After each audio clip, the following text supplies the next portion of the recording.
Oi, gente! Oi, Olá, família! família. Voltamos de novo. Viu? Eu disse pra vocês que a gente ia dominar esse negócio aqui que não ia ter mais pra ninguém. Agora Falei. vocês vão ter que fazer fila pra tirar a gente daqui, tá? Agora vocês vão ter que aguentar, que o negócio vai ser difícil pra tirar. Como é que vocês passaram a semana? Foi tudo bem? Se cuidaram? Se preveniram? Ficaram em casa? Como é que foi essa semana? Conta pra gente, deixa nos comentários aqui do lado aqui, ó. Aproveita, é hora de falar bastante, não é? Tem um chat aí. Eu e a Rosa já vamos estar no chat, com mais as outras pessoas, né? O Pedro sempre está no chat. Você pode encontrar outros irmãos, as pessoas que você está com saudade. Vai estar todo mundo ali interagindo no chat, então você pode contar pra gente se está tudo bem. Pode também pedir oração, né? Contar como Pode, é que foi a semana. pode. Interage com a gente, vamos conversar esse momento que a gente tem, então vamos aproveitar, né? E daqui a pouquinho a gente vai passar para um momento de oração. Isso, aqueles 5 minutos que a gente já está acostumado, para você chamar todo mundo, falar, gente, ó, vamos se juntar aí que vai começar. E aí todo mundo ora junto e depois a gente entra com louvor. Isso aí. E depois do louvor a gente volta de novo.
O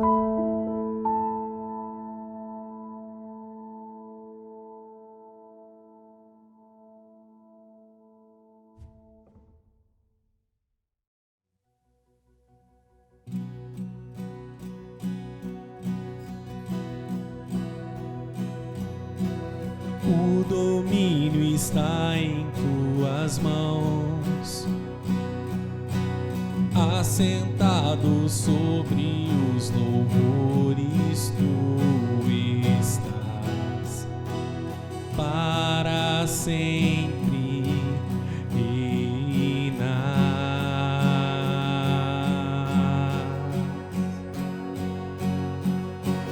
O governo só pertence a ti, glória e honra sempre aos teu nome se dará, pois tu sempre reinas.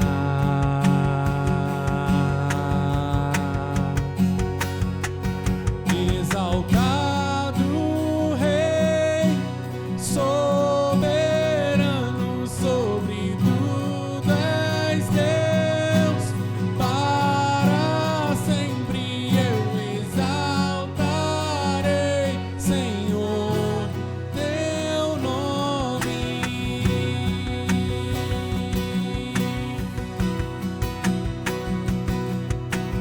Minha vida está em tuas mãos,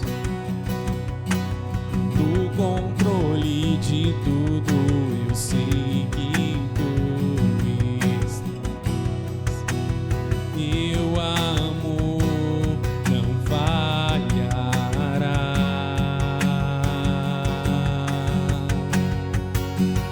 Oh, teu amor não falhará.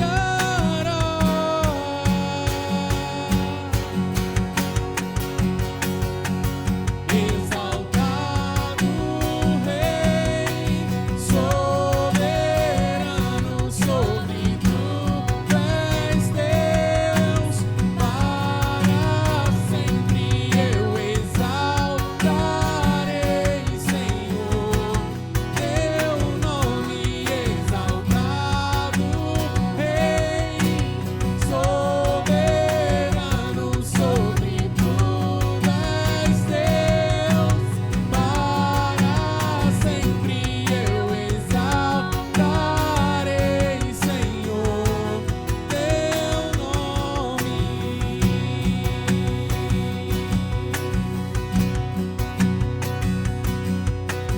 Glória e honra a ti, toda glória e honra a ti, para sempre te exaltamos.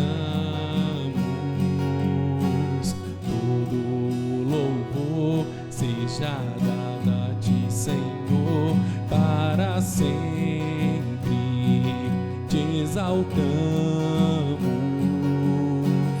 Glória e honra a ti, toda glória e honra a ti, para sempre te exaltamos. Todo louvor seja dado a ti, Senhor, para sempre te exaltamos. Exaltado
sem a ti, mas eu ouvi tua doce voz na escuridão me dizendo que se agrada de mim e nunca estou só. És o bom, bom Pai, é quem tu és, é quem tu és, é quem tu és. Sou amado por ti, é quem eu sou, é quem eu sou, é quem eu sou.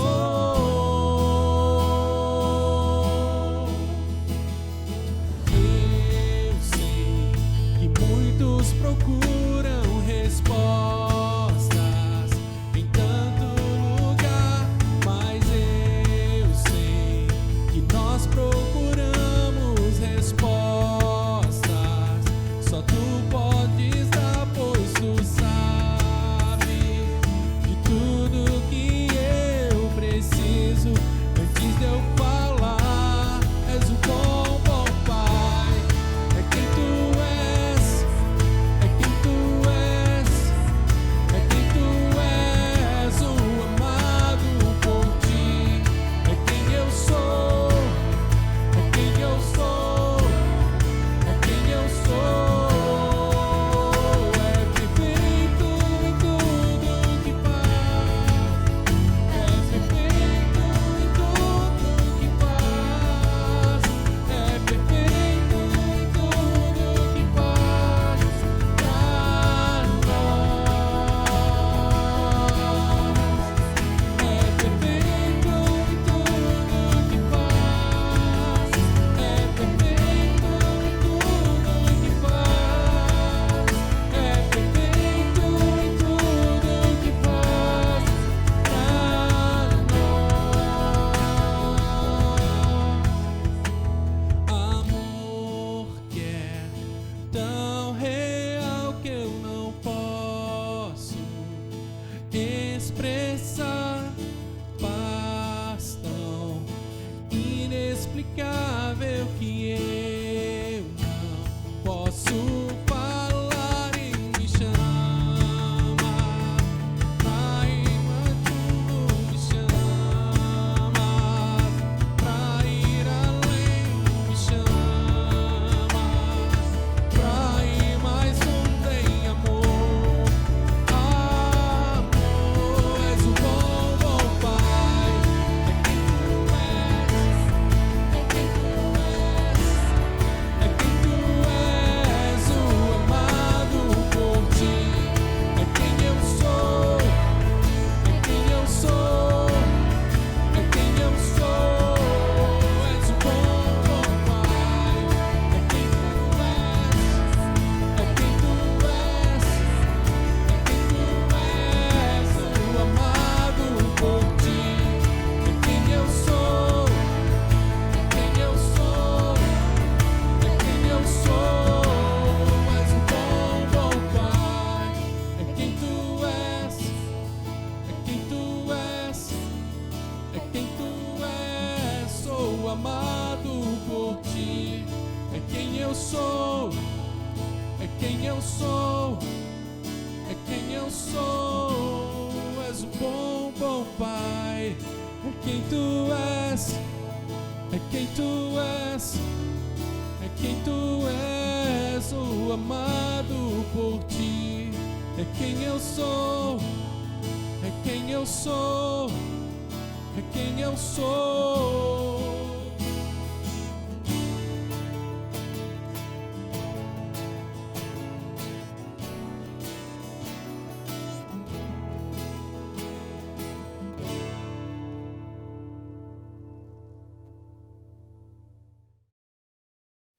Que louvor abençoado, não é, gente? Espero que vocês tenham aproveitado, espero que vocês tenham conseguido se concentrar, fazer uma conexão aí com o Espírito Santo e poder ter esse momento não só com a família, mas principalmente com Deus, né? Ah, é bom, né? É bom demais. Sou um pouco suspeita para falar, né, gente? Vocês sabem, né? E eu acho que eu sou também um pouco suspeita para falar do convidado de hoje, né? O Pedro convidou uma pessoa que é da família já, que está sempre aqui com a gente. É alguém que eu tenho certeza que todo mundo gosta, igual ele falou, né, na semana passada, que era uma pessoa especial, que todo mundo gostava. Eu tenho certeza que vocês vão gostar. O nome dele é André, mas eu acho que ninguém conhece ele como André. Todo mundo conhece ele Definitivamente como, não. não é? Todo mundo conhece ele como Michelin. Então, vamos lá com vocês, Michelin trazendo a palavra do Senhor para nós. É isso aí. Boa noite a todos. Meu nome é André. Aliás, André é o meu nome provisório. A minha família entendeu por bem me chamar assim, mas todos me conhecem como Michelin. Você pode estar se perguntando, por que Michelin? Michelin é um apelido que eu herdei nas ruas andando de skate. Eu ando de skate há 30 anos, vou completar esse ano, nesse mês. E apelido você sabe o dia que ganha, mas jamais quando vai perder. Para mim isso é absolutamente indiferente, haja vista que nem mesmo o meu nome é André. Eu disse há pouco que André é um nome provisório, é o melhor nome que a minha família escolheu para mim. Mas você já deve saber que nome tem que ver com identidade. E a única pessoa no universo que sabe a minha real identidade é o Todo-Poderoso. E ele vai me revelar naquele grandioso dia, quando ele me der uma pedrinha branca. Então, tão somente eu e ele saberemos qual de fato é a minha identidade. Por ora, eu vivo nessa provisoriedade, com esse nome provisório. Então, é um prazer estar aqui com vocês na capela, é um prazer estar com vocês também em casa.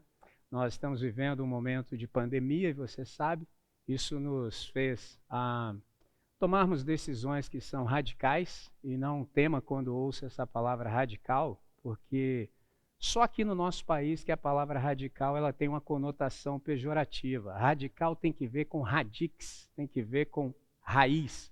Então nós precisamos radicalizar, e essa foi a razão pela qual nós precisamos praticar aquela sabedoria bíblica de Eclesiastes que diz que há tempo para todas as coisas embaixo do sol.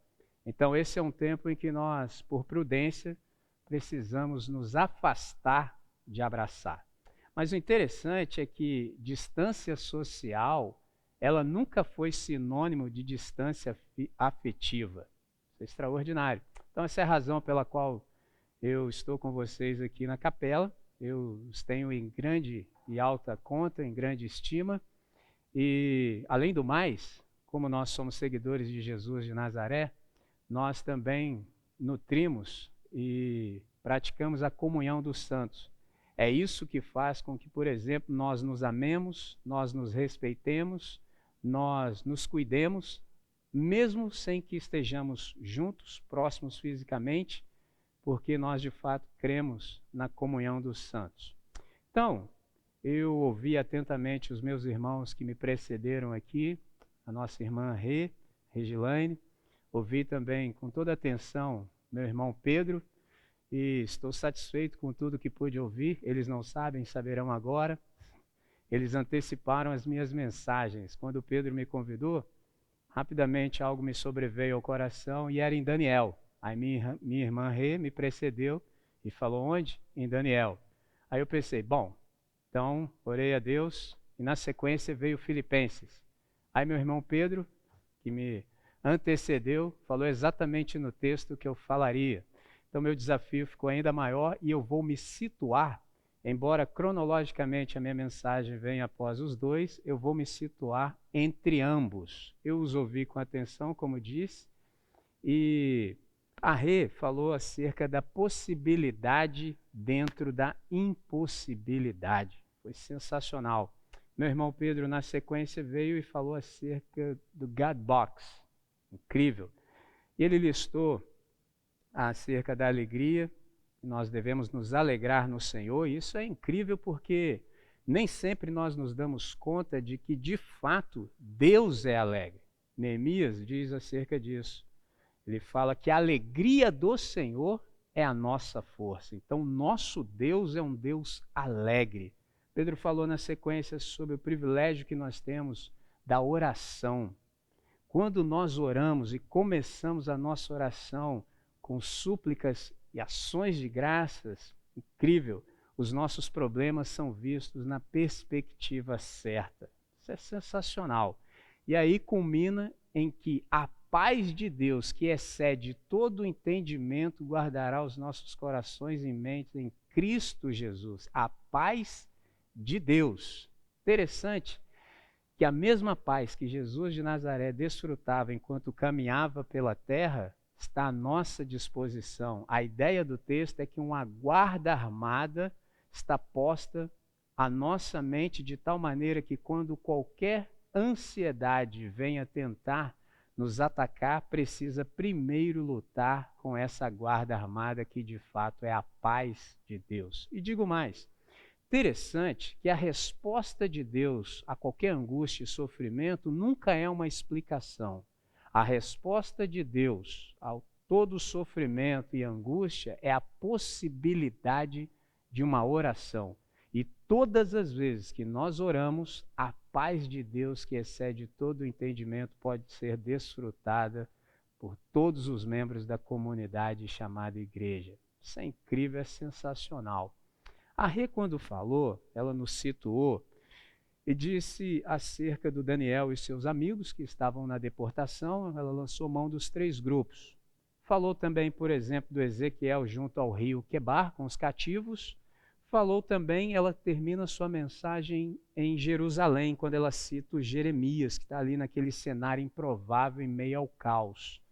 E ela citou o texto, que é o texto do meu coração para essa noite, que é Lamentações, capítulo 3. Então, se você for primitivo como eu, abra sua Bíblia em Lamentações de Jeremias, capítulo 3, a partir do verso 21. Se você já for da pós-modernidade, queira ligar a sua Bíblia para Lamentações de Jeremias, capítulo 3, o verso 21 em diante. Eu vou ler e vamos orar e vamos compreender e depois nós vamos viver, tá certo? Então, eu quero dar minha contribuição nessa noite dizendo o seguinte: a Bíblia, ela é um livro com certas peculiaridades, é um livro diferente dos demais. A Bíblia é o maior documento ao alcance da raça humana. E é interessante acerca da Bíblia Sagrada que ela é o único livro que pode ser lido na presença do autor. Nenhum outro livro nos dá essa possibilidade. Por exemplo, se alguém escreve um best-seller, um livro que você aprecia muito e por alguma razão ele vem à sua cidade para uma tarde, noite de autógrafos, você enfrenta uma fila gigantesca e ganha um rabisco e vai embora feliz para casa. Agora, a Bíblia Sagrada é diferente. Interessante que a Bíblia Sagrada é o único livro que você pode ler na presença do autor. Então, se é assim, eu quero te chamar para nós desfrutarmos do privilégio mais elevado que um discípulo de Jesus de Nazaré pode experimentar, que é orar. Então, vamos orar? Vamos falar com quem resolve? Deus, nosso Pai bendito, Pai de nosso Senhor e Salvador Jesus Cristo, nós te damos graças por essa hora. Te damos graças por essa oportunidade, pela possibilidade que temos de ouvir a Tua voz. Para tanto, suplicamos que haja silêncio no íntimo do nosso ser, de tal maneira que possamos tão somente ouvir a Tua voz. Coloca-nos na frequência certa, faz cessar todo e qualquer ruído no nosso íntimo que ouse concorrer com a exposição da Tua palavra. Nós suplicamos que o Senhor possa tornar esse nosso estudo, essa nossa conversa, em algo motivador para o nosso coração. Dá utilidade a essa nossa conversa e, sobretudo, Pai, glorifica o Teu nome. Que esse estudo simples seja um instrumento nas mãos do Espírito, de modo que aquilo que for ensinado aqui e compartilhado se torne eficaz para a nossa edificação. Levar as palavras aos ouvidos, Pai, é fácil, basta articulação. Mas que a palavra chegue ao coração, é necessário iluminação e intervenção do Senhor. E é isso que nós suplicamos nessa hora, de tal maneira que a resposta certa dos lábios venha do Senhor. Oramos em nome de Jesus. Amém. Amém. Uma hora como essa, os olhos da sociedade estão postos sobre a comunidade, sobre a igreja. Você pode perguntar, por que os olhos da sociedade estão postos sobre a comunidade que é a igreja? Interessante que o texto de Mateus, capítulo 5, verso 16, diz assim: assim também brilha a vossa luz diante dos homens, para que, vendo as vossas boas obras, glorifique a vosso Pai que está nos céus. O verso 13, nesse mesmo capítulo, diz que é impossível esconder uma cidade edificada sobre o monte. O que é a cidade edificada sobre o monte que não pode ser oculta? É a igreja. A igreja é a cidade edificada sobre o monte. O monte é o reino de Deus. Se você ficou curioso para saber sobre isso, leia Daniel capítulo 2, quando diz que uma pedra cortada por mãos não humanas derrubou a estátua e aniquilou de tal maneira que ela foi esfacelada, e até mesmo o pó daquela estátua foi varrido. E aquela pedra cortada por mãos não humanas começou a crescer e a crescer e a crescer e tomou toda a terra. O nome dessa pedra é Reino de Deus. E a igreja está edificada sobre esse monte, sobre esta pedra chamada Reino de Deus. Então, é necessário e é comum e é esperado que a sociedade de fato olhe para a igreja em busca de respostas. Por quê? Porque só aqueles que andam na luz sabem de fato o que está acontecendo no planeta. Então a cidade vai encontrar paradigmas na igreja. É a igreja que tem condição de apontar quais são os caminhos de prudência para uma hora como essa. Então esse texto que eu quero ler com vocês, de Lamentações, capítulo 3, o verso 21, eu vou lendo, vou dando algumas explicações, algumas elucidações, e daí nós vamos depreendendo compreensões.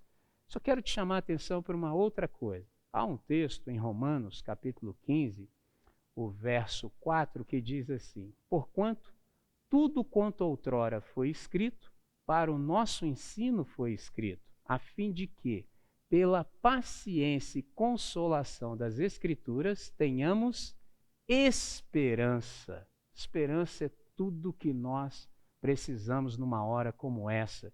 E aí você me pergunta, André, o que é esperança conforme o Espírito do Evangelho?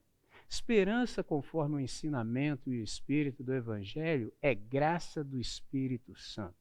E numa hora como essa, isso faz todo sentido para nós. Se não, tenho algumas perguntas para você.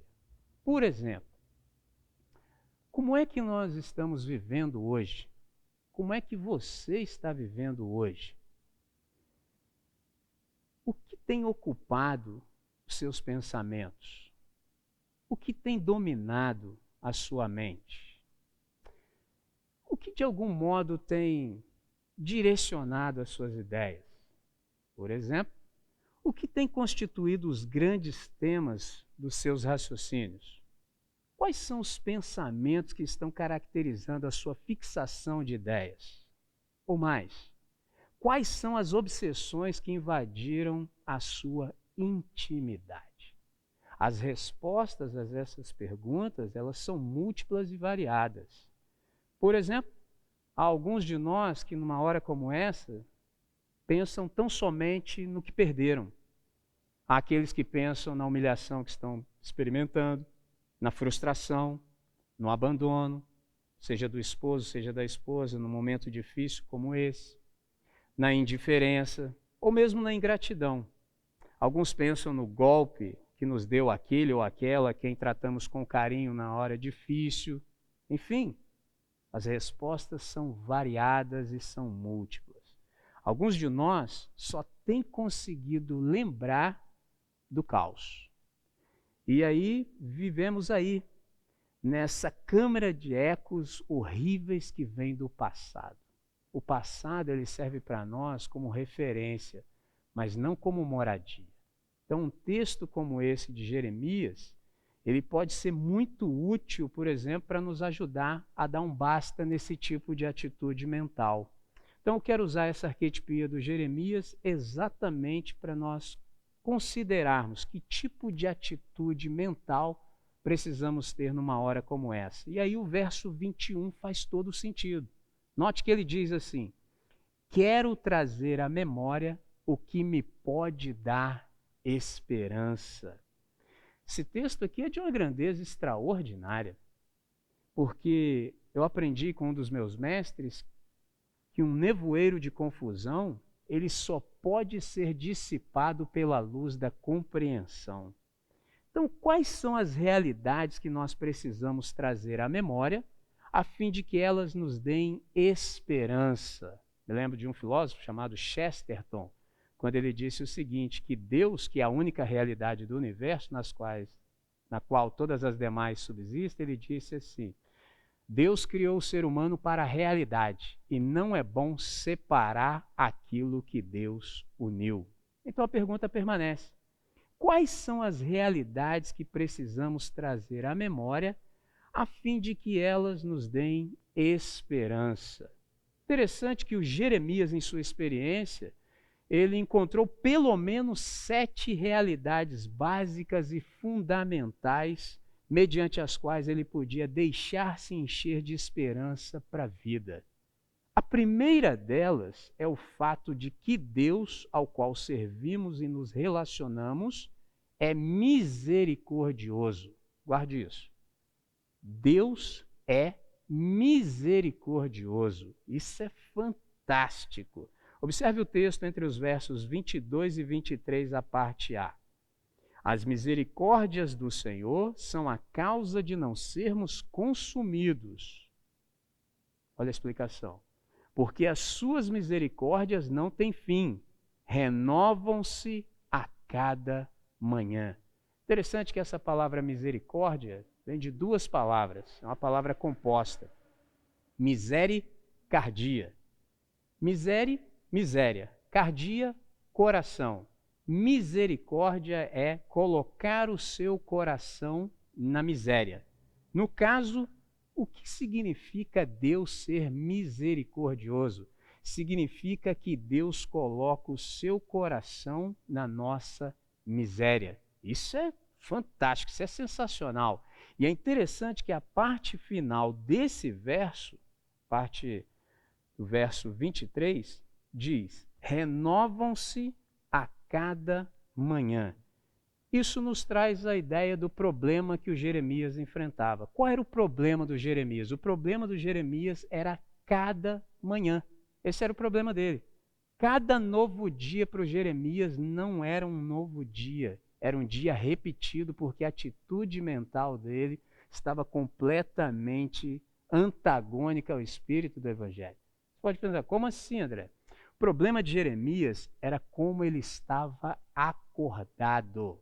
Por isso que ele chegou à compreensão de que as misericórdias do Senhor são a causa de não sermos consumidos, porque as suas misericórdias não têm fim, renovam-se cada manhã. Então o problema do Jeremias era exatamente esse, o modo como ele experimentava uma nova manhã. Então, de manhã, o Jeremias era de fato um poço de amargura. O Jeremias ainda não tinha chegado à compreensão de que amar cura. Então, por isso que ele vivia na amargura. Interessante é o seguinte, quando nós temos oportunidade e possibilidade de ver esse texto no original, a ideia que se traz aqui de que as misericórdias de Deus se renovam a cada manhã é que Deus nos coloca em seu ventre e nos regenera para um novo dia. Então, nós que somos do Evangelho deveríamos viver de um modo excepcional e extraordinário. Por quê? Não há nenhum dia repetido para nós. Ninguém nasce de modo novo para continuar vivendo tudo de novo. Nós nascemos de modo novo para viver tudo de modo novo. Todo dia é um novo dia. Por quê? Porque as misericórdias de Deus se renovam a cada manhã. Eu disse que, de fato, Deus é misericordioso, mas se você observou bem a leitura, você percebeu que as misericórdias do Senhor se renovam a cada manhã. Então, há uma pluralidade de misericórdias em Deus. Isso é sensacional. Traduzindo, não importa qual é a circunstância, sempre há uma misericórdia correspondente para cada situação e circunstância. Então é por isso que ele diz: quero trazer à memória o que me pode dar esperança. Observe como ele começa a frase: quero. Isso é uma questão de decisão. E decisão, olha que interessante essa palavra, decisão. Cisão tem que ver com corte. Quando você toma uma decisão, alguma coisa tem que sair.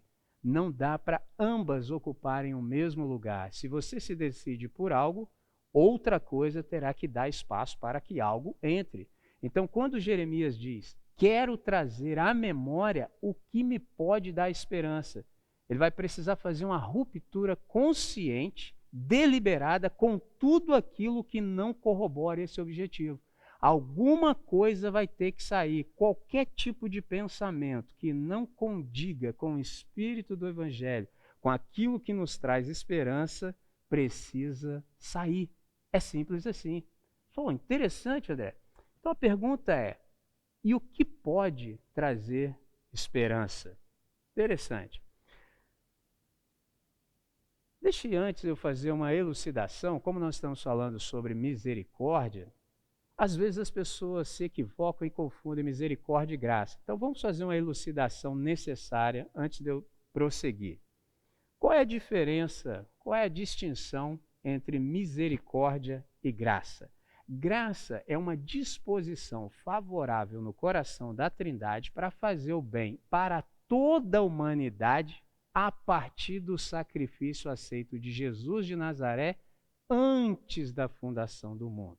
Então é por isso que Deus pode fazer o bem a todos. É por isso que sol e chuva vêm para todos, não vem só para os crentes da igreja. Traduzindo, a bondade do Senhor está distribuída para todos. Isso é graça. Graça é essa disposição favorável no coração da Trindade para fazer o bem para toda a humanidade a partir do sacrifício de Jesus antes da fundação do mundo. O que é misericórdia? Qual é a distinção? Misericórdia, eu disse, é de fato Deus colocar o seu coração em nossa miséria. Aprofundando mais um pouco, qual é a distinção entre ambas? É que misericórdia é Deus não me dar o que eu mereço. Misericórdia é Deus não me dar o que eu mereço. E graça, de fato, é o contrário. É Deus me dar aquilo que eu não mereço. E por que Ele pode me dar aquilo que eu não mereço? Porque a sua justiça foi satisfeita pelo sacrifício de Jesus de Nazaré antes da fundação do mundo. O Cordeiro foi imolado antes da criação do mundo. Isso é fantástico. Bom, com isto posto, aí nós podemos dar continuidade. Então, o fato de que o nosso Deus é o Deus que renova todas as coisas enche o nosso coração de esperança. Então, as misericórdias do Senhor, elas se renovam a cada manhã. Então, não está dito, por exemplo, que elas se congelam. Na verdade, elas se renovam e vão crescendo e crescendo e crescendo. Então, é misericórdia sem fim, que jorra sem cessar. Por isso ele diz que, já que eu posso trazer à memória alguma coisa que me alente, a primeira delas é, sem dúvida, a misericórdia do Senhor, que, na verdade, é plural. Mas há uma segunda coisa que o Jeremias elenca e que nós podemos aprender com ele, que é, de fato, a fidelidade do Senhor. A gente percebe isso no verso 23, a parte B. Essa é a segunda coisa que ele traz à mente. Fidelidade do Senhor. Interessante, porque a misericórdia do Senhor não é um mero emocionalismo divino. Não é porque Deus teve, por exemplo, um acesso de misericórdia para conosco. Pelo contrário, é uma misericórdia patrocinada pelo caráter de Deus. E você pode me perguntar, André, E qual é a garantia? Por que eu posso crer que de fato assim é? Simples. A garantia de que a sua misericórdia veio e continuará vindo é a fidelidade de Deus. Grande é a sua fidelidade, diz o texto.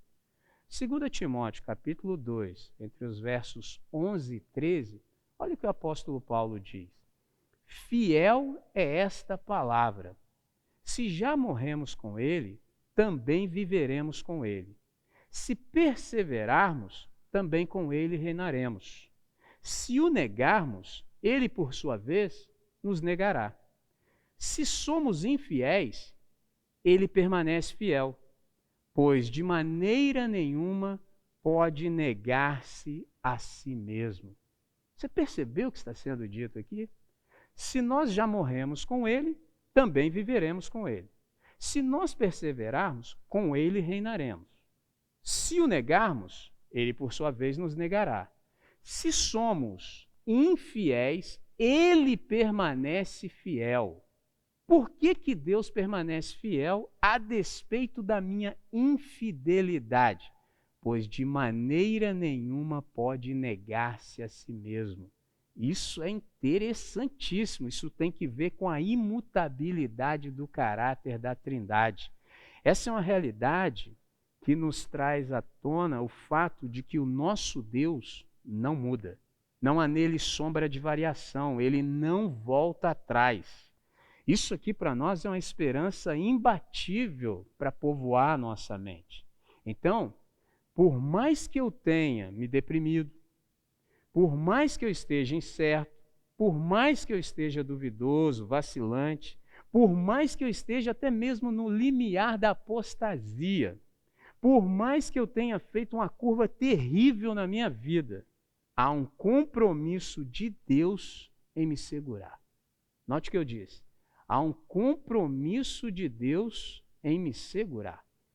Às vezes, eu participo inúmeras vezes de velórios, sepultamentos, e há uma canção que sempre é entoada, que diz para que nós seguremos nas mãos de Deus e darmos continuidade. E como eu gosto de usar minha massa encefálica, eu fico pensando, graças a Deus que não sou eu quem segura na mão de Deus, porque se dependesse tão somente de mim, para segurar nas mãos de Deus, eu sei que eu vacilaria. Mas o compromisso não é meu, primeiramente falando. A iniciativa é de Deus. Deus tem esse compromisso com Ele mesmo de me segurar. E sabendo disso, eu sei que eu vou perseverar com Ele até exatamente o fim. Porque diz o texto no verso 23, a parte B, grande é a tua fidelidade. Há um outro cântico que nós entoamos em nossas reuniões, um cântico clássico, que diz que tu és fiel, Senhor. Aí, dependendo do ambiente onde esse cântico é entoado, há uma parte em que as pessoas cantam diferente. Há lugares que cantam assim, tu és fiel, Senhor, fiel a mim. Há outros ambientes que cantam assim, tu és fiel, Senhor, fiel a ti. Eu sou do segundo time, eu canto tu és fiel, Senhor, a ti. Porque o compromisso de Deus, primeiramente, é consigo mesmo. Então, o que nos enche o coração de alegria, de esperança, é saber que Deus tem um compromisso consigo mesmo de nos segurar, de nos tomar pela mão e nos conduzir em triunfo até o fim. Deus está comprometido consigo mesmo. É por isso que Ele continua a vir ter conosco. É por isso que Ele nos dá oportunidades e possibilidades como essa em meio a toda essa adversidade. Porque Deus tem esse compromisso inalterável com cada um de nós. Interessante. Fiz uma pesquisa na playlist da Bíblia Sagrada, que é o livro dos Salmos, e listei 3 salmos que corroboram essa ideia que estou trazendo. Observe o Salmo 79, o verso 9, que diz assim: assiste-nos, ó Deus e Salvador nosso, pela glória do teu nome, livra-nos e perdoa-nos os pecados por amor do teu nome. Salmo 109, o verso 21. Mas tu, Senhor, que é o meu Deus, age por mim por amor do teu nome. Livra-me, porque é grande a tua misericórdia. Salmo 143, o verso 11. Vivifica-me, Senhor, por amor do teu nome, por amor da tua justiça, tira da tribulação a minha alma. Se você prestou atenção nessas 3 citações que eu fiz, há algumas coisas aqui que certamente te chamaram a atenção. Observe como começa o Salmo 79, o verso 9. Assiste-nos, ó Deus e Salvador nosso. Por exemplo, numa hora como essa em que nós transmitimos as nossas celebrações online, é muito comum as pessoas falarem assim, agora é a hora de nós assistirmos ao culto. Tem 2 problemas nessa frase. Primeiro, que culto não é o que nós fazemos nesse ambiente. Culto agora, que somos discípulos de Jesus de Nazaré, é o que acontece em nossa vida. 1 Coríntios 10, 31. Quer comamos, quer bebamos, ou façamos qualquer outra coisa, façamos tudo para a glória de Deus. Fazer tudo para a glória de Deus é culto. Então aqui, de fato, nós fazemos uma celebração pela semana de culto que tivemos na presença de Deus. Agora, o interessante é que quem assiste é Deus. E esse verbo aqui tem uma outra conotação. Por exemplo, eu sou um pregador, eu dou estudos bíblicos, eu faço prédicas, e o interessante é que quando eu faço isso, por exemplo, em público, eu sei que eu conto com a assistência do Espírito de Deus. Deus me dá as palavras que eu devo dizer. Então, por exemplo, há algo em português que nós chamamos de anacoluto. O que é um anacoluto? É quando você está trabalhando uma ideia e é tomado por outras ideias e deixa aquela ideia original um pouco de lado e trabalha aquela outra ideia. Quem é pregador sabe do que eu estou dizendo. Quantas vezes as ideias lhe sobrevêm e você fica até maravilhado, porque em alguns momentos da pregação você consegue até mesmo ser o ouvinte da sua própria mensagem. Por que isso acontece? Por causa da assistência de Deus. Olha o salmista. Assiste-nos, ó Deus e Salvador nosso, pela glória do teu nome. Grife isso em sua Bíblia. Livra-nos e perdoa-nos. Qual razão Deus deveria fazer isso? Por amor do teu nome. Olha o outro texto. Mas tu, Senhor Deus, age por mim. Ou seja, vem em meu intermédio. Livra-me por amor do teu nome. Livra-me porque é grande a tua misericórdia. Aí o salmista do Salmo 143, o verso 11, ele diz: vivifica-me, Senhor, por amor do teu nome, por amor da tua justiça, tira minha alma da tribulação. Qual é a razão que nós percebemos aqui na oração para que Deus fizesse aquilo que foi pedido? Tudo isso que Deus faz é por causa de um compromisso interior dele consigo mesmo, com o fato de que ele não se deixa promiscuir, com o fato de que o seu amor não é uma aventura de verão com cada um de nós. A grande questão de nós que cremos é que o nome de Deus está posto sobre nós. E Deus tem zelo pelo seu nome. O que isso significa para mim e para você? Quando Deus não tiver nenhuma boa razão para fazer o bem para nós, preciso lhe dizer, ainda assim Ele o fará porque Ele tem um compromisso consigo mesmo. Ele tem um compromisso de zelar pelo seu nome, de santificar o seu nome na nossa vida. É por isso que nós recebemos a bondade do Senhor em lugar da sua ira, porque Deus de fato tem um compromisso consigo mesmo. Essa sua misericórdia está atrelada ao seu caráter. Então essa é a segunda realidade que, em vindo à nossa mente, ao nosso coração, pode nos trazer esperança. Podemos olhar em volta e ver que tudo está caótico, sem negacionismo. As coisas não estão boas, mas nós sabemos que, de fato, quem tem a última palavra no universo é Deus. Então, quando nós olhamos para a nossa própria vida, olhamos para a nossa família, para os nossos negócios, para nós mesmos, a gente percebe que as coisas não estão boas, a gente não precisa se desesperar. Por quê? Porque as misericórdias do Senhor se renovam a cada manhã e grande é a sua fidelidade. Deus, de fato, tem um compromisso consigo mesmo de nos tomar em suas mãos e nos levar a bom termo.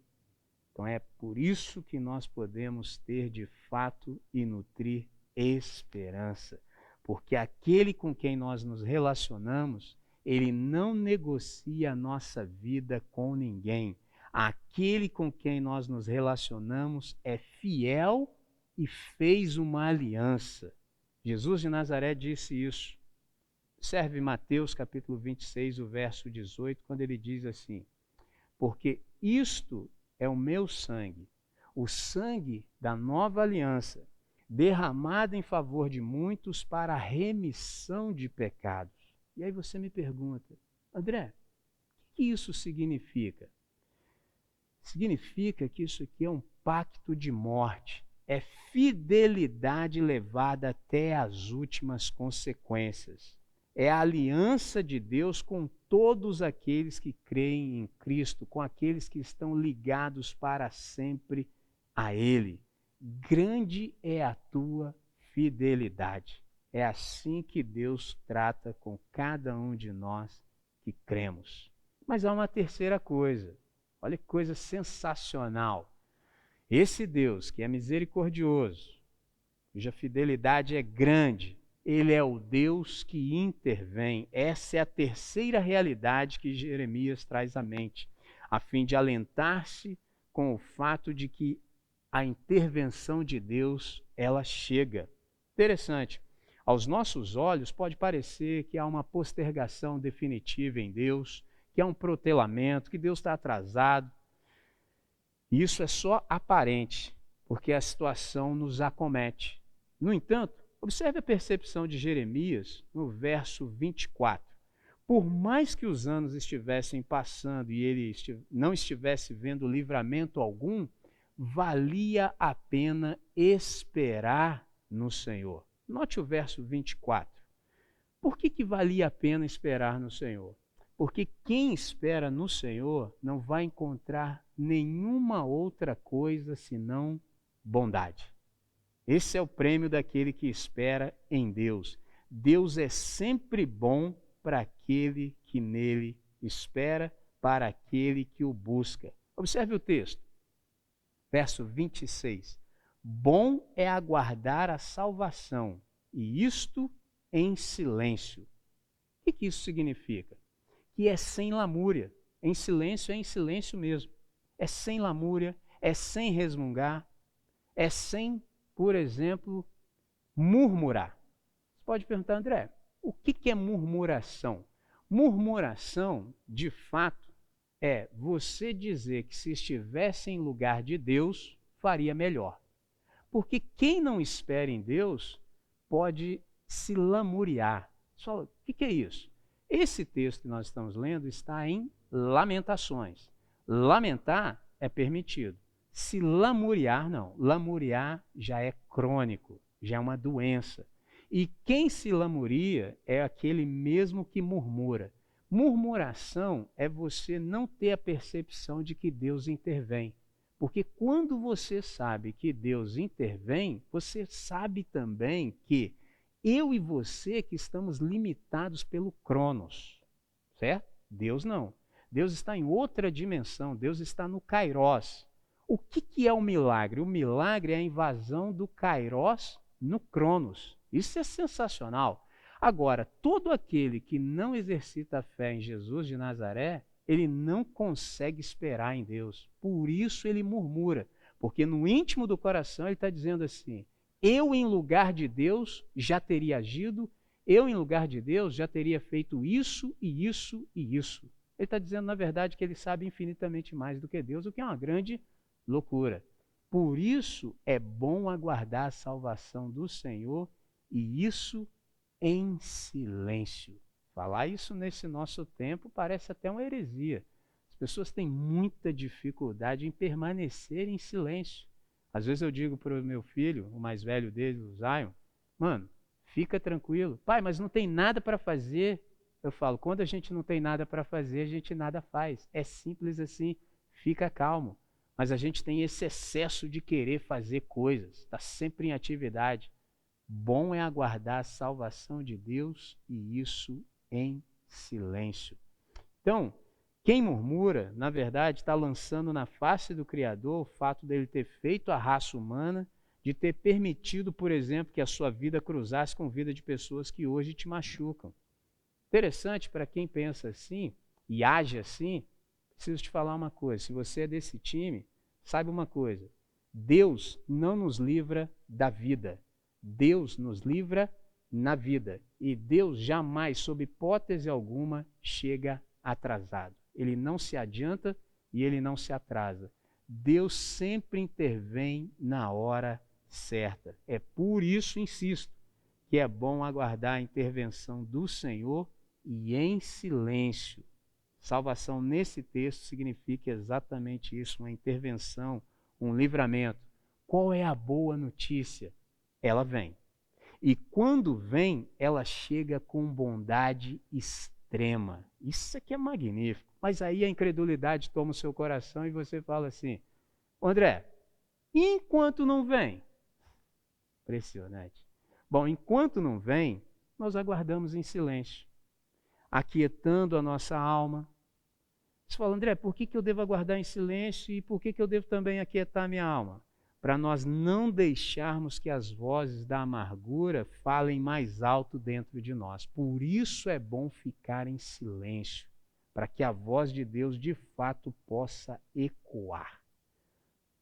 Quarta realidade que Jeremias traz à mente para vencer, por exemplo, a sua depressão, é o fato de que nesse trabalho difícil, nessa conjuntura adversa, onde a circunstância estabelece uma situação de dor e de aprisionamento, no entanto, ele percebe que Deus está trabalhando no seu caráter. Isso aqui é magnífico. Por exemplo, o Paulo diz em Filipenses capítulo 1, verso 6, algo que nem sempre a gente se dá conta. Ele diz assim, porque eu estou certo de que aquele que começou boa obra em vós, há de completá-la até o dia de Cristo. Uma das dificuldades que nós temos é admitir, reconhecer que Deus não nos chamou para fazer nada. Só como assim? André, nós precisamos fazer a obra de Deus. Aí eu sou paciente, eu digo, repita a frase. Nós precisamos fazer a obra de Deus. Eu falo assim, agora diga tão somente a segunda parte. A obra de Deus. Aí eu falo, agora só o final, de Deus. Ora, se a obra é de Deus, Deus se encarrega de levar a bom termo a obra que é sua. Ponto. Ora, se Deus não nos chamou para fazer nada, aí você fala, André, e o que me resta? Ser a obra de Deus. O lindo é isso, que eu e você não estamos acabados, nós não estamos liquidados. Deus está operacionalizando a salvação em cada um de nós. Então, nós ainda não acabamos. Deus está operando em nós. E enquanto Ele faz isso, Ele está trabalhando o nosso caráter. Agora, a outra distinção necessária a se fazer nessa hora. Qual é a distinção necessária? Percebermos qual é a diferença entre caráter e reputação. Na sociedade que nós vivemos hoje, as pessoas valorizam muito mais a exterioridade, mas dão muito pouca ênfase e valor à interioridade. Exterioridade é reputação, interioridade é caráter. Então, Deus está trabalhando o nosso caráter, Deus está trabalhando a nossa interioridade. Isso é magnífico, é sensacional, é belo. Deus quer que eu e você tenhamos o mesmo caráter que Cristo Jesus, o nosso irmão mais velho. Então, para isso, nesse processo, a despeito das circunstâncias nas quais nós estamos inseridos, Ele sabe fazer isso na nossa interioridade. Então, caráter, de fato, é aquilo que eu sou. É a minha interioridade, é a minha identidade mais profunda. Agora, reputação é aquilo que as pessoas acham que eu sou. E esse é o problema. Por isso é que, infelizmente, desde quando nós éramos pequenos, que nós descobrimos que se nós não fôssemos como as pessoas gostaríamos que fôssemos, nós não seríamos aceitos. Então nós temos essa crise de identidade. É por isso que não tem nada que ver com o Covid-19, nós andamos mascarados existencialmente o tempo todo. Porque a gente sabe que se tirar a máscara, pode ser que nós sejamos rejeitados. E como nós temos essa crise de aceitação, nós investimos todas as nossas fichas tão somente na reputação. E esquecemos-nos de abrir espaço para o Espírito de Deus trabalhar o nosso caráter. Qual é a boa notícia do Evangelho?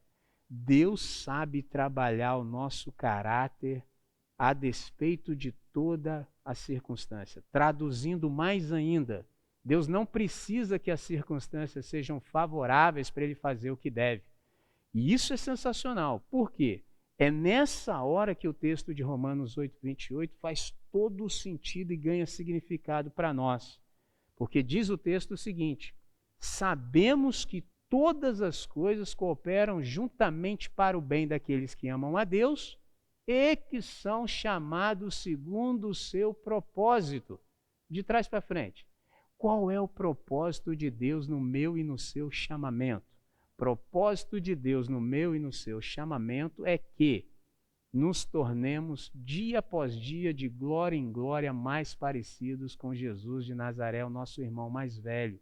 E aí, o que acontece? Todo o cerco acaba redundando em bem para nós, todo o estado de dor em volta acaba sendo um bem para nós, toda circunstância, todo esse status que se estabeleceu acaba servindo terapeuticamente para a mente, para as emoções e para o caráter. Agora, tem um detalhe.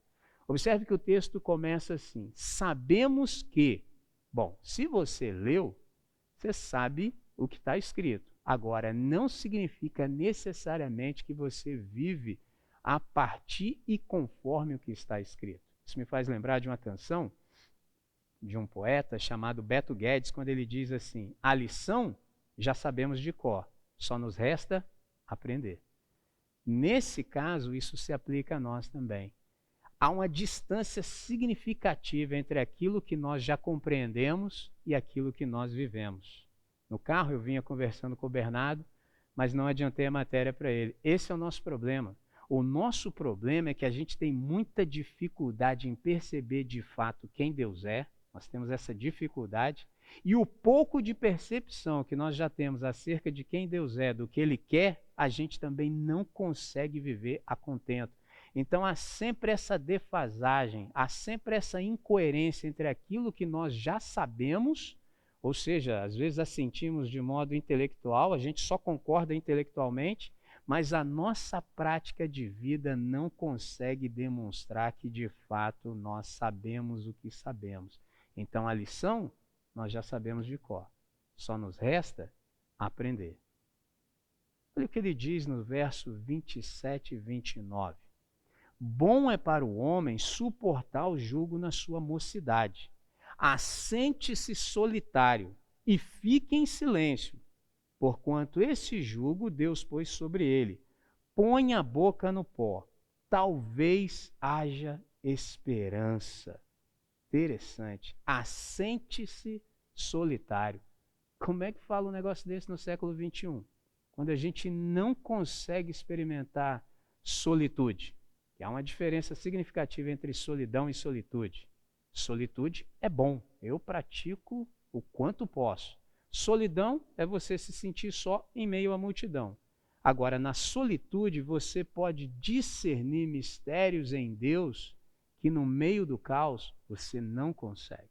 Bom é para o homem suportar o jugo na sua mocidade, ou seja, algo que você começa quando você está em tenra idade. Assente-se solitário e fique em silêncio, porquanto esse jugo Deus pôs sobre ele. Põe a sua boca no pó. Isso aqui é uma linguagem simbólica para dizer prostre-se, traduzindo mais ainda, oração. Oração. Então essa situação que às vezes chega para nos vergar, porque pouca coisa é pior para a vida do ser humano do que a prosperidade. É por isso que em alguns momentos nós somos acometidos, por exemplo, por crises. Você pode perguntar, André, por que a prosperidade pode ser ruim para o ser humano? Simples, porque a prosperidade pode te arruinar. Você pode falar assim, André, como assim, mano? Como assim? Simples. Essa prosperidade pacífica, ela acaba se transformando em ilusão e engano para a própria alma. Você pode perguntar, por quê? Porque a natureza humana caída, no conforto prolongado, quase sempre se esquece de Deus. Só como assim se esquece de Deus, André? Agora que a coisa está fluindo? Agora que a coisa está fluindo. Por que é assim? Porque muitos de nós só têm esse relacionamento com Deus, sobretudo porque Deus é o Todo-Poderoso. Então, as pessoas estão muito mais interessadas naquilo que Deus doa do que, de fato, em Deus. Elas não andam com Deus por Deus. E isso é um problema. Imagina você gozando de toda a prosperidade sem nenhum percalço na vida. O que pode acontecer com você sendo você um ser humano caído? O óbvio, você pode se esquecer de Deus. Por quê?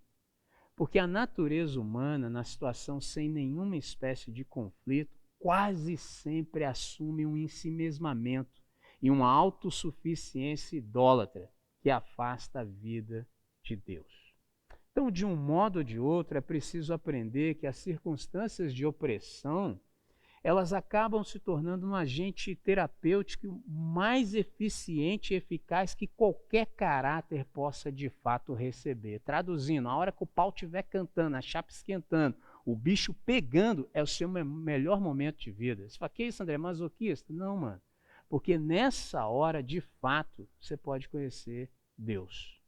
Porque até então você está só interessado naquilo que Deus pode te dar. Mas nessa hora, Deus de fato pode trabalhar no âmago do seu ser. Traduzindo, numa hora como essa é que você deve ter toda a esperança. E mais, tirar proveito da situação. Você precisa aprender tudo o que for possível com essa situação, com essa circunstância. Eu sei que o processo ele pode parecer ruim. No entanto, o quociente, o resultado final é sempre bom. Qual é a ideia para hoje? Há esperança no final. Mas eu sei que a incredulidade do seu coração faz você dizer assim, tá, André, no final tem esperança. Mas e agora? Bom, agora você deve aceitar esse quebrantamento, é o que o texto diz. Aceita esse jugo. Fique em silêncio. Ponha a boca no pó. Por quê? Porque há esperança. Então, ore. Eu disse bem no início que a resposta de Deus ao sofrimento não é uma explicação, é uma oração. Por exemplo, nós vivemos num mundo que está explicado. Qualquer explicação que você quiser, vá à internet, pergunta para a ciência. O problema de um mundo explicado é que ele é um mundo vazio, falta transcendentalidade. E sem isso, sem o transcendental, a gente não consegue viver a realidade. A gente acaba sendo esmagado, porque a gente não tem esperança. Você pode ter até expectativa, mas você não tem esperança. Como você tem expectativa, quase sempre, para não dizer sempre, você é frustrado. Só por quê, André? Porque a expectativa ela é a perversão da esperança. Deus nos chama para termos esperança. Então, o que hoje nos angustia é, de fato, a cirurgia de Deus para a minha cura. A cura de Deus, ela é assim. Ela vem com a cirurgia no íntimo do nosso ser. Você pode me perguntar, por que é assim, André? Porque Deus não cura câncer com esparadrapo. Para resolver o que há para ser resolvido no íntimo do nosso ser, Deus precisa ser cirúrgico. Quinto, Jeremias, ele prossegue dizendo que o quinto elemento indispensável quanto a se reabilitar na esperança, na mente, é uma atitude de mansidão. Olha o que ele diz. Dê a face ao que o fere. Farte-se de afronta. Começando do começo. Quem falou que pessoas como nós do século XXI gostam de dar alguma coisa? A gente gosta muito de ganhar. A gente quer muito saber do venha a nós, vosso reino deixa para depois. Dê a face ao que o fere. Falar isso em pleno século XXI, com o nosso país polarizado, cheio de violência, quem quer dar a face a alguém? E mais, farte-se de afronta. Você e eu sabemos que há muitas pessoas que dizem e se gabam disso. André, eu não sou homem de levar desaforo para casa. Um dia um incauto desavisado veio falar isso comigo. E ele pensava que eu ia anuir a sua ideia e eu disse para ele o seguinte, eu também não. Eu também não sou homem que leva desaforo para casa. Aí ele falou assim, é mesmo? Eu falei, também não levo desaforo para casa não, porque minha mulher, meus filhos, não tem nada a ver com isso. Eu falei, como é que você faz? Eu falei assim, eu levo para a cruz. Simples assim. Desaforo, afronta, eu não levo para casa. Isso não pode entrar em mim, isso não pode ter espaço em mim. Em mim, só aquilo que pode me dar esperança. É por isso essa radicalidade do verso 30. Dê a face ao que o fere. Farte-se de afronta. Pedro, na sua mensagem, ele falou sobre amabilidade. A possibilidade de nós enxergarmos toda a realidade a partir do prisma do Evangelho. Isso é cosmovisão. Nós enxergamos a realidade a partir da ótica do Evangelho. Então, ao invés de transformar as ações que se fazem em reações de uns para com os outros, nós fazemos com que essas ações batam e morram. Acabou. Pessoal, como assim? Porque nós, à semelhança do irmão do George Floyd, nós procuramos sempre encontrar outra maneira, porque nós somos do Evangelho. E quem é do Evangelho é seguidor de Jesus de Nazaré. E Jesus de Nazaré disse aos seus discípulos, os primeiros, o seguinte, eu sou o caminho, a verdade e a vida. Ninguém vem ao Pai senão por mim. Eu sou o caminho. Muito mais do que um destino final, Jesus está dizendo o modo de se vir ao Pai. Isso é fantástico. Então, nós que estamos nesse planeta caído, mas conhecemos a Jesus de Nazaré e temos Deus como nosso Pai, nutrimos esperança nele, nós temos a possibilidade de uma nova reação, uma reação que ninguém espera, por uma questão muito simples. Nós não deixamos espaço para a afronta encontrar lugar no nosso coração. Nós damos a face àqueles que nos ferem, nós nos fartamos de afronta, mas nós não a levamos para casa e nós não a repercutimos, ou seja, elas vêm até nós, mas nós não damos consequência e sequência. Só como assim, André? Simples. Você não é responsável pelas coisas que fazem com você. Isso é problema de quem faz com você. Mas você é responsável pela reação que você vai ter a partir daquilo que fazem com você.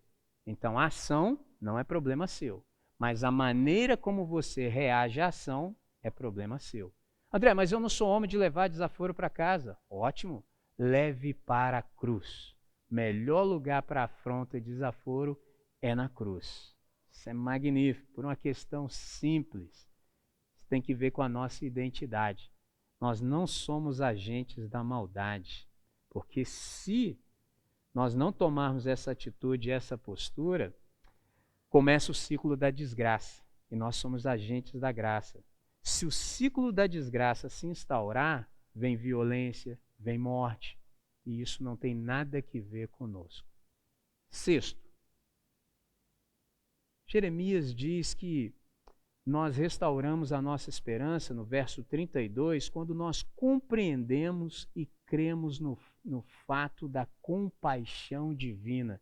Deus é um Deus que se compadece. Note o verso 32. Esse verso nos diz que Deus sempre usa de compaixão.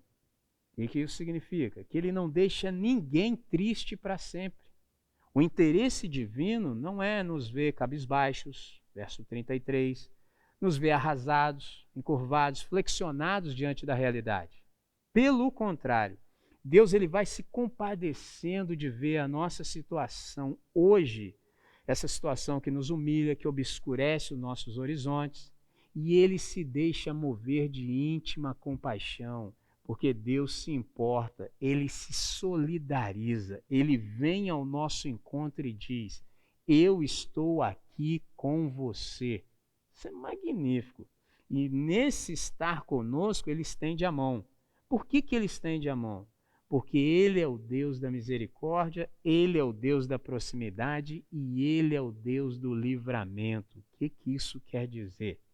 Que a nossa esperança adoecida, ela pode ser curada quando nós trazemos à mente, à memória, o fato de que o Deus com o qual nos relacionamos é o Deus da justiça. Traduzindo, nada dessa situação que nos fere vai terminar em pizza. Deus vê. Ele não está com os olhos fechados, ele não está com os ouvidos tapados e as mãos tampouco encolhidas. Mente de Deus não está alienada e os pensamentos dele longe do mundo concreto da vida real, dos dramas da existência. Jamais. Deus está no controle. Sei que essa pode parecer uma frase clichê, mas não é. O que significa dizer que Deus está no controle? Precisa acrescentar para que o entendimento e a compreensão nos sobrevenha. Deus está no controle da história da salvação e a levará a bom termo. Traduzindo, quando você começar a querer ficar desesperado, faça esse exercício. Agora nós temos essa linguagem, mas ela já existe há muito tempo. Agora que nós descobrimos a linguagem para dizer algo que a Bíblia já nos revelou há tempos. Você já ouviu falar de spoiler? Quando você começar a ser tentado para se desesperar, dê uma olhada nesse spoiler aqui, ó. Última página da Bíblia Sagrada e vê como termina. Tudo vai terminar em bem. Então nós já temos o spoiler. Se nós temos o spoiler, não há razão plausível para nós não vivermos bem. A gente só vive mal se a gente não disser amém. Mas se nós dissermos amém, a gente tem toda a possibilidade em Deus de viver bem, porque Deus está no controle. Ele está aqui agora fazendo, por exemplo, a pesagem da vida, tanto nossa quanto daqueles que incidem aflição sobre a nossa existência. É o que os versos 34 a 36 nos ensinam. Observe. Pisar debaixo dos pés a todos os presos da terra, perverter o direito do homem perante o Altíssimo, subverter ao homem no seu pleito, não o veria o Senhor? Olha a pergunta, a indagação de Jeremias. Você sabe que o Jeremias está vivendo uma situação de injustiça, de humilhação, mas de repente ele se dá conta de que Deus é justo. Por isso essas perguntas que na verdade são tão somente perguntas retóricas. Será que Deus não vê? Será que Deus não vê toda essa brincadeira que se faz, brincadeira humilhante com a vida humana, com o direito sendo pervertido, com os nossos presos sendo agrilhoados injustamente? Será que Ele não vê que nós estamos sendo esmagados? Será que Deus não vê como o ser humano está tendo a sua causa que é justa transformada numa situação de injustiça? Será que Deus não vê isso? São perguntas retóricas. E nós já sabemos a resposta. Interessante que essas perguntas, elas chamam consigo uma positividade óbvia. Você fala, como assim, André? Resposta, será que Deus não veria? Sim, Deus veria. Melhorando, na verdade, Deus vê. Deus vê. Isso é magnífico, porque, por exemplo, pode ser que você não tenha se dado conta disso. Mas quando nós oramos, às vezes nós estamos muito mais preocupados com as palavras, sobretudo quando oramos em público. Orar em público, às vezes, é uma tentação, porque nós somos inclinados, tentados a fazer aquelas orações de domingo, aquelas orações que emplacam. Mas, quando a gente se dá conta de que Deus vê, a gente se lembra de Jesus. Mateus 6,6. Tu, porém, quando orardes, entra no teu quarto, fechada a porta, fala, e teu pai que te vê em secreto, te recompensará. Só, André, interessante isso. Eu também acho. Por quê? Interessante é que quando nós oramos, nós verbalizamos, certo? Certo. Então parece que há um provável erro, um aparente erro no texto bíblico, porque diz que Deus nos vê e não há erro nenhum. De fato, isso é para encher o nosso coração de esperança. Em que sentido? Deus não está preocupado com as minhas palavras. Deus quer saber se de fato no meu quarto, ou seja, na minha intimidade mais profunda, eu consigo conciliar aquilo que está no íntimo do meu ser com aquilo que eu verbalizo. Porque eu sou tentado a, em público, falar aquilo que emplaca, aquilo que as pessoas querem ouvir. Agora, no recôndito do meu quarto, eu posso rasgar o meu coração. E, na verdade, a verdadeira oração começa exatamente na hora que as palavras se vão, na hora que as palavras acabam. Então, recapitulando, o que nos dá esperança é o fato de que Deus é misericordioso, Ele coloca o seu coração na nossa miséria, Ele está conosco nisso. O fato de Deus ser fiel a si mesmo, de ter esse compromisso estabelecido consigo mesmo, de nos tomar pelas mãos e nos levar até o fim. O fato de que esse Deus, que é misericordioso, fiel, Ele também intervém na hora certa.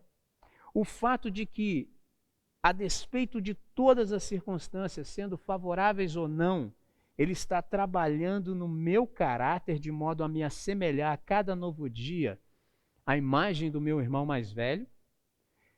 Eu posso passar por tudo isso numa atitude de mansidão. Eu posso contar com a compaixão divina. E por último, mas não menos importante, isso injeta força em qualquer esperança que esteja anêmica.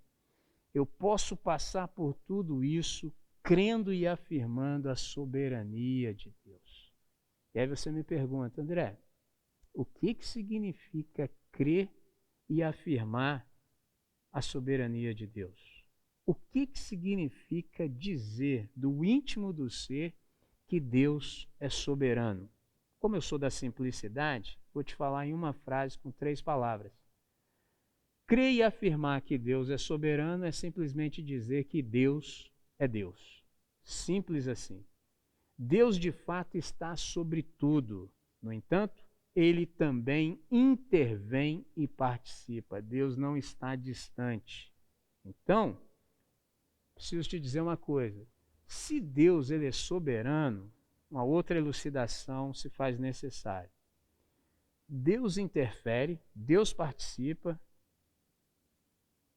contudo, nem tudo o que acontece é vontade de Deus. Isso precisa ficar muito claro para nós. Por quê? Há inúmeras pessoas que, querendo consolar umas às outras, por exemplo, eu disse para vocês no início, eu sou o capelão de uma escola, e eu participo inúmeras vezes de vários sepultamentos. Vários. E às vezes eu tenho a infelicidade de ouvir pessoas querendo se consolar. Eu sei que elas fazem isso com bom coração. No entanto, elas estão equivocadas, porque dizem assim, foi Deus que quis assim, a gente precisa aceitar. No íntimo do meu ser, eu não tenho como concordar, porque eu sei que de fato não é isso que Deus quer. Nem tudo o que acontece é de fato vontade de Deus, é o que Deus quer. Porque se tudo o que acontecesse fosse da vontade de Deus, e de fato é o que Ele quer, isso tem um nome, chama determinismo. Nós não precisaríamos orar. Oração é um jeito de mudar a história. Então, se eu sou do time que acredito e vivo a partir da crença de que tudo o que acontece é o que Deus quer, eu não preciso orar. Eu só preciso me conformar. Agora, se eu ando pelo planeta e vejo situações que de fato não estão de acordo com a vontade de Deus, eu, como agente de Deus, membro do reino de Deus, cheio de esperança no coração, eu digo, opa, Deus não quer isso, eu tenho esse discernimento, eu e os meus irmãos. Eu chamo os meus irmãos, nós nos damos as mãos e fazemos oração, porque a oração é um jeito de mudar a história. Então nós estamos dizendo, Deus, nós já reconhecemos que as coisas não devem ser do jeito que elas estão, sobretudo nessa situação. Então nós queremos que isso mude, para isso nós estamos contando com o teu auxílio. E se o Senhor quiser, seja feita a tua vontade, assim na terra como no céu, o Senhor pode contar conosco como colaboradores e cooperadores. O Senhor vai laborar e nós vamos colaborar. O Senhor vai operar e nós vamos cooperar. Conte com cada um de nós. Então, isso é magnífico. Então, na verdade, quando nós reconhecemos que Deus é soberano, isso enche o nosso coração de esperança.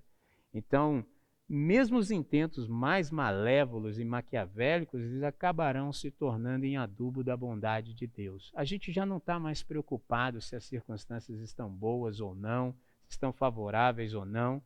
Isso para nós já não interessa mais, porque aquele texto, aquele ensinamento de Romanos 8:28, de fato encontrou espaço no nosso coração. Sabemos que todas as coisas cooperam para o bem daqueles que amam a Deus, são chamados segundo o seu propósito. Aí o texto termina dessa maneira, com uma grande indagação. Por que, pois, se queixa o homem vivente? Ora, se sabemos tudo o que sabemos, qual a razão da nossa queixa? É a grande pergunta. Por que nós nos queixamos? Se Deus é apresentado nesse texto dessa forma, se a gente não precisa se desesperar, por que você se queixa? Por que eu me queixo? São perguntas fantásticas. Por que nós estamos nessa desesperança toda, se Deus de fato é soberano? Por que, pois, se queixa o homem vivente? Há uma ironia nesse texto. Uma grande ironia na segunda parte. Você fala, qual é a ironia? Observe o que não está escrito. Se você me ouve há algum tempo, em algum momento você deve ter me escutado dizer assim: Bíblia Sagrada, você precisa se aproximar dela com desconfiança no coração. Você fala, como assim, André? Você está falando de esperança e agora você fala de desconfiança? Há que haver uma desconfiança de que há alguma coisa nesse texto sendo dita que você ainda não percebeu. Nesse texto tem. Por que se queixa o homem vivente? Observe que não está escrito homem morrente, mas homem vivente. Aí você está me perguntando, cheio de curiosidade, André, o que isso significa? O óbvio, o óbvio. Nós estamos todos vivos. Então a vida por si só, ela é o nosso maior bem, ela é maior que tudo. Então depois de nós percebermos tudo isso acerca do ser de Deus, como, pois, restaria alguma queixa para qualquer um de nós? E ele arremata dizendo, por que se queixa, pois, ó homem vivente? Ou seja, você está vivo, cara. Você está vivo, você desfruta. Então, há sangue nas suas veias, seu corpo está quente, há infinitas possibilidades que são trazidas a cada nova manhã e você está aí se lamuriando, se lamentando. Você perde a possibilidade de perceber o que há de bom para ser vivido naquele dia. O foco está completamente equivocado. Então, a partir dessa compreensão, a pergunta ela é ainda mais contundente. Por que se queixa, ó homem vivente? Aí alguém, infelizmente, ainda cheio de incredulidade, fala assim, André, eu confesso para você que eu consegui acompanhar e compreender as coisas até aí. Mas assim, você sabe de que natureza nós somos? E se eu ainda quiser me queixar? Ainda tem esse detalhe, depois de toda essa riqueza do evangelho que foi apresentada, pasmem, ainda haverá, de fato, aqueles que querem se queixar. Ok? Graças a Deus que o texto responde. Se alguém ainda quiser se queixar de alguma coisa depois de tudo isso que foi elencado, observe o verso 39. Queixe-se cada um dos seus próprios pecados. Você quer, depois de tudo isso, continuar a se lamuriar, a reclamar, a murmurar? Ok, a murmurar? Tudo bem.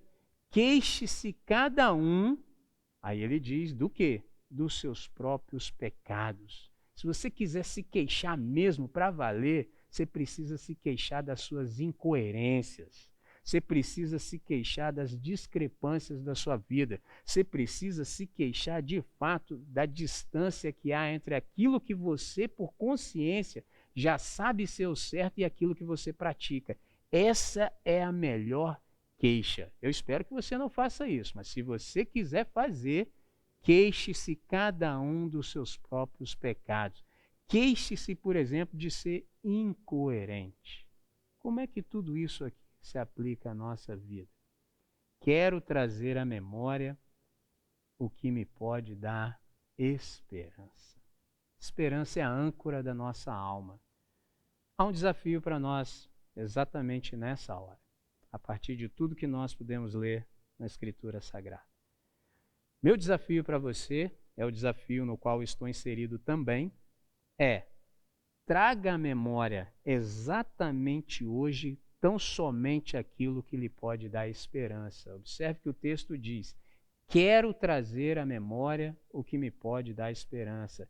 É uma decisão deliberada e consciente. Você precisa querer. Ninguém, jamais, sob hipótese alguma, vai poder querer no seu lugar. Então, queira trazer à memória tão somente o que lhe pode dar esperança. Depois que você fizer isso, desfruta da sua vida de modo digno. Desfruta desse seu maior bem, que é a sua vida. E você me pergunta: André, e qual é o modo mais digno de se viver? O modo mais digno de se viver é tão somente um: é com esperança. Um dos meus mestres me ensinou o seguinte: a vida na desesperança é a sepultura existencial para o espírito falido. Portanto, vivamos com dignidade, vivamos com esperança a intervenção do Senhor. E, para tanto, Deus nos abençoe. Vamos falar com quem resolve? Deus nosso Pai bendito, Pai de nosso Senhor e Salvador Jesus Cristo, nós aproveitamos a audiência contigo nessa hora e queremos, de todo o coração, manter em nossa memória, em nossa mente, tão somente aquilo que nos pode dar esperança. Obrigado pela riqueza da Tua Palavra, obrigado pela leitura da Tua Palavra, obrigado pela Tua Palavra nos nossos corações nessa hora. Então, Senhor, nós suplicamos que esse ensinamento, que essa compreensão de que de fato o Senhor é misericordioso, o Senhor é fiel a si mesmo, o Senhor é o Deus que de fato intervém, o Senhor é o Deus que está trabalhando no íntimo do nosso ser e no nosso caráter para que sejamos feitos cada dia mais parecidos com o nosso irmão. O Senhor que nos dá a possibilidade de sermos mansos em meio a toda prova e tribulação. O Senhor que se compadece, o Senhor que de fato é soberano. Nós entregamos o controle absoluto das nossas vidas em Tuas mãos, porque nós queremos viver nesse tempo e para esse tempo, nutrindo essa boa expectação no coração, essa boa esperança de que nas Tuas mãos nós somos dirigidos a bom termo. Então, por isso, nós celebramos o Teu nome e agradecemos. Em nome de Jesus. Amém, Senhor. Amém. É isso. God bless. Que palavra foi essa, né, família? Espero que vocês tenham sido muito abençoados através da mensagem que Deus trouxe aí pra gente, através do nosso irmão. E como vocês sabem, a gente tem aqui na capela os grupos de conexão. E a nossa igreja, ela é de fato o Conexão. Para quem está entrando agora, você que ouviu aí na internet, de repente, como o Pedro adora falar, caiu de paraquedas, né, no nosso culto, meio, no né? nosso Não está canal. entendendo muito bem como Isso funciona. aí, a gente tem os grupos de conexão, vai estar aparecendo aqui do lado o código, é só você escanear e você vai ser levado direto para um número que vai ter uma pessoa te esperando. E aí a gente vai conversar um pouquinho com você, fazer algumas perguntas e vai definir ali mais ou menos em qual grupo de conexão você se encaixaria melhor. E aí você vai poder frequentar com a gente o que é de verdade ser igreja, que com a gente aqui é o grupo de conexão. Gente, é muito bacana, tá? É muito bom. A gente gosta muito do Conexão, é algo que realmente faz toda a diferença nas nossas vidas, né, Nige? E, gente, deixa eu falar uma coisa com vocês. Você que já se considera capela, tá? Você que já é da família, você sabe que a gente tem as nossas responsabilidades, né? Todo mês vem as continhas batendo na porta, né? Então a gente vai deixar um número aqui também para vocês, um código, para que vocês possam fazer as suas doações, tá? Possam contribuir com a quantia que vocês quiserem. Não tem algo pré-determinado, né? Não tem. Então você pode contribuir de acordo com aquilo que o seu coração falar, tá bom? E, gente, não se esqueçam, algo muito importante. Se inscrevam nas redes sociais da capela, não é, Nige? Sou youtuber aí, eu tenho certeza que vocês já estão inscritos, né? Por favor. Por favor, dê E seu as outras like, redes? compartilha, tá? Importante também, compartilha com os amigos a Isso, mensagem. se você gostou da mensagem, manda pra alguém que você conhece, alguém que você acha que vai se identificar com o que foi dito aqui. É legal. E assim, todas as mensagens dessa quarentena, elas estão salvas aqui no nosso canal. Então é só você acessar e você pode acompanhar. A gente não está seguindo uma linha, né, um protocolo, mas você pode participar de todas as mensagens. E sempre marcando a gente, hein? Não esqueça, para que a gente possa atingir mais pessoas. Isso aí, show de bola. Gente, Então, até a próxima. excelente semana para vocês. Até semana que vem.